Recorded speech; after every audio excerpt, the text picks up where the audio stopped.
Doctor గారు, in fact నేను interview కోసం మీ ఛాంబర్లోకి వస్తుంటే బయట మీ డెసిగ్నేషన్స్ అవన్నీ చూస్తే, మీ డిగ్రీస్ అవి చూస్తే స్లీప్కి సంబంధించి కూడా ఒకటి ఉంది.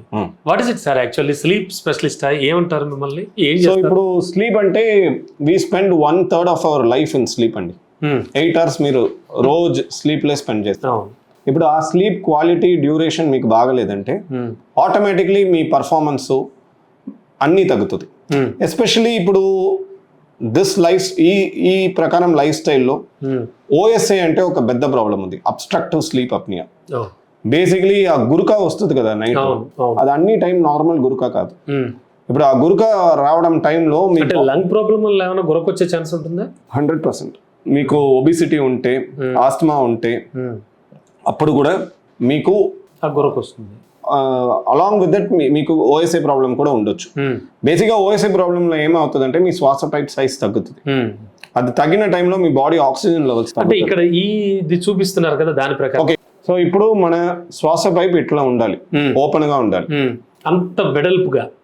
బట్ ఆస్తమా ప్రాబ్లం ఏమవుతుంది, ఇది చాలా సైజ్ తగ్గుతుంది. తర్వాత ఇక్కడ సెక్రీషన్స్ వస్తుంది, చెమడ కూడా వస్తుంది.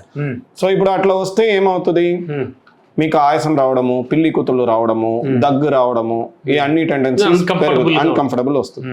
ఇది ఆస్తమాలో. అట్లే మన ఓఎస్ఐ అంటే ఒక ప్రాబ్లం ఉంది, అబ్స్ట్రక్టివ్ స్లీప్ అప్నియా.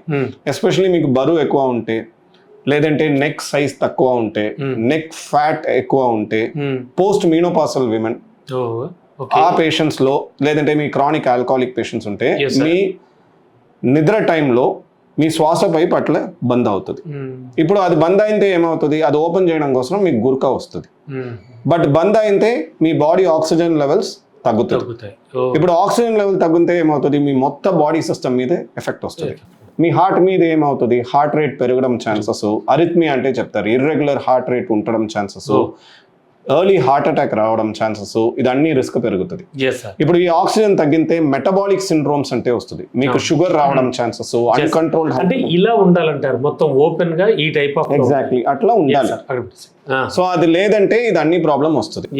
సో తర్వాత మీకు ఆక్సిజన్ లెవెల్ తగ్గితే న్యూరలాజికల్ ప్రాబ్లమ్స్, యంగ్ స్ట్రోక్ రావడం ఛాన్సెస్ కూడా పెరుగుతుంది. ఇప్పుడు మీ నైట్ నిద్ర బాగలేదు, ఈ గురుక మళ్ళీ వస్తుంది. అందుకే ఏమవుతుంది, డే టైంలో నిద్ర వస్తుంది, వీక్నెస్ ఫీల్ చేస్తారు, సెక్షువల్ ఫంక్షన్ తగ్గుతుంది. సో ఇది అన్ని ప్రాబ్లం ఒక స్పెక్ట్రమ్. ఆ కండిషన్ పేరు అబ్స్ట్రక్టివ్ స్లీప్ అప్నియా. సో ఇప్పుడు ఇంట్లో ఎవరికైనా ఎస్పెషల్లీ మిడిల్ ఏజ్డ్ మెన్ లేదంటే పోస్ట్ మీనోపాసల్ విమెన్ ఉంటే గురుక వస్తే you should be very cautious. ఎందుకంటే ఈ ప్రాబ్లం మీరు కరెక్ట్ చేయట్లేదంటే మీకు ఫ్యూచర్లో heart related complications, brain related complications, life related complications ఇదన్నీ కూడా రావడం ఛాన్సెస్. అంటే గుర్రక వస్తుంది అంటే ఖచ్చితంగా హార్ట్ ప్రాబ్లం అట్లా కాదు, అట్లా చెప్పలేదు. ఈ ప్రాబ్లం గురుక అంటే that is a symptom. Okay. So అన్ని గురుక ఓఎస్ఐ కాదు, బట్ మీకు గురుక ఉంది, తర్వాత మీకు ఈ సిమ్టమ్స్ ఏదైనా ఉంది, అన్కంట్రోల్డ్ షుగర్ ఉంది, లేదంటే బీపీ ఉంది, లేదంటే ఒబిసిటీ ఉంది, లేదంటే డే టైంలో మీకు లో ఫీల్ చేస్తారు, లేదంటే నిద్ర క్వాలిటీ బాగలేదు అట్లా అనిపిస్తుంది అంటే you need to screen for OSI. But good sleep, మంచి నిద్ర కావాలంటే ఏం చేయాలండి? ఎందుకంటే ప్రేక్షకులకు ఇలాంటివి చాలా చాలా కీలకం, ఖచ్చితంగా తెలుసుకోవాల్సినవి ఇవి. ఒక మంచిగా నిద్రపోవాలి అంటే కనుక ఏం చేయాలి, ఏం చేస్తే better? So first avoid alcohol, second avoid smoking, third avoid caffeinated drinks. At least మీ పడక 2 to 3 hours ముందు టీ తాగడం, కాఫీ తాగడం బంద్ చేయండి. థర్డ్, మంచి ఫిజికల్ యాక్టివిటీ ఉండాలి, అప్పుడే మీకు బాడీ రెస్ట్ కోసం డిమాండ్ చేస్తుంది. సో ఆ ఎక్సర్సైజ్ కూడా మినిమం 2 to 3 hours ముందు చేయాలి. అట్లా కాదు మీరు ఎక్సర్సైజ్ చేస్తే ఇమీడియట్గా పడుకుంటే మీకు నిద్ర రాదు. ఫిఫ్త్, మీ రూమ్ టెంపరేచర్ మంచిగా పెట్టుకోవాలి, 24 to 28, not extremes of temperature. Then you need have very light dinner తక్కువ తినాలి, అప్పుడే మీకు అసిడిటీ ప్రాబ్లం రాదు. అసిడిటీ రాలేదంటే ఆటోమేటిక్గా మీ స్లీప్ క్వాలిటీ కూడా ఇంప్రూవ్ అవుతుంది. Avoid alarms. ఇప్పుడు మీ బాడీలో ఆటోమేటిక్గా అలారం ఉంది, మనం ఏం చేస్తాను, మన కన్వీనియన్స్ కోసం కంటిన్యూస్గా అలారం పెడతాను, దాని నుంచి మీ స్లీప్ క్వాలిటీ తగ్గుతుంది.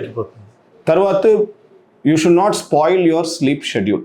ఇప్పుడు రోజు మీరు ఒకటి ప్యాటర్న్ ఫాలో చేయాలి. 10 o'clock నుంచి 6 o'clock అంటే రోజు ప్యాటర్న్ ఫాలో చేయాలి. ఆ ప్యాటర్న్ ఎక్కడైనా ఏదైనా రీజన్ కోసం బ్రేక్ అయితే, మీ ట్రావెలింగ్ నుంచి బ్రేక్ అయితే, లేదంటే నైట్ షిఫ్ట్ నుంచి బ్రేక్ అయితే ఆటోమేటిక్గా మీ స్లీప్ క్వాలిటీ తగ్గుతుంది. సో ఇదన్నీ మన జాగ్రత్తగా చూంచుకుంటే 90% ఆఫ్ అవర్ ఇన్సామ్నియా అంటే చెప్తారు. ఇన్సామ్నియా అంటే ల్యాక్ ఆఫ్ స్లీప్, అది మనం అవాయిడ్ చేయొచ్చు. దీని తర్వాత simple meditation, yoga, mind relaxation techniques ఇదన్నీ చేస్తే కూడా ఆటోమేటిక్గా మనకి ఒక మంచి మ్యూజిక్ విని నిద్రపోవడం, ఇది కూడా చాలా. మ్యూజిక్ పర్వాలేదండి, బట్ పెద్ద ప్రాబ్లం ఏంటంటే మొబైల్ యూస్ చేస్తారు. మీరు పడుకున్నారు, మొబైల్ యూస్ చేస్తారు. అప్పుడు ఏమవుతుందంటే మొబైల్లో బ్లూ లైట్ అంటే ఒక లైట్ వస్తుంది. అది వస్తే మన బాడీలో natural sleep producing hormone melatonin అంటే ఉంది, ఆ లెవెల్స్ తగ్గుతుంది. అప్పుడు మీకు ఆటోమేటిక్గా స్లీప్ ఖరాబ్ అయిపోతుంది. అందుకే మీకు ఒకవేళ నిద్ర రాలేదంటే ఫోన్ యూస్ చేయొద్దు, బయటగా వెళ్ళండి, ఒక బుక్ రీడ్ చేయండి. అట్లా చేస్తే it can improve your sleep.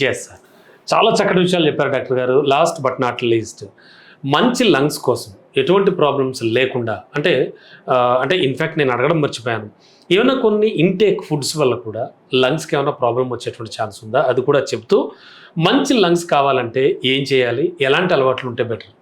So first stop smoking, మళ్ళీ same stop hookah, try to reduce pollution అండి, wear mask if you are in a polluted reason.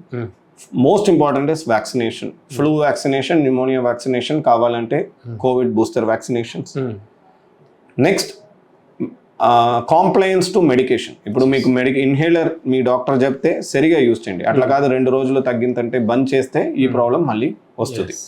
Then early diagnosis of your problem. మీకు ఇంతకు ముందు చెప్పిన symptoms ఏదైనా ఉంటే get it evaluated. Self medication చేయడము, లేదంటే over the counter pharmacy medications తీసుకోవడము, ఇదన్నీ అవాయిడ్ చేయండి.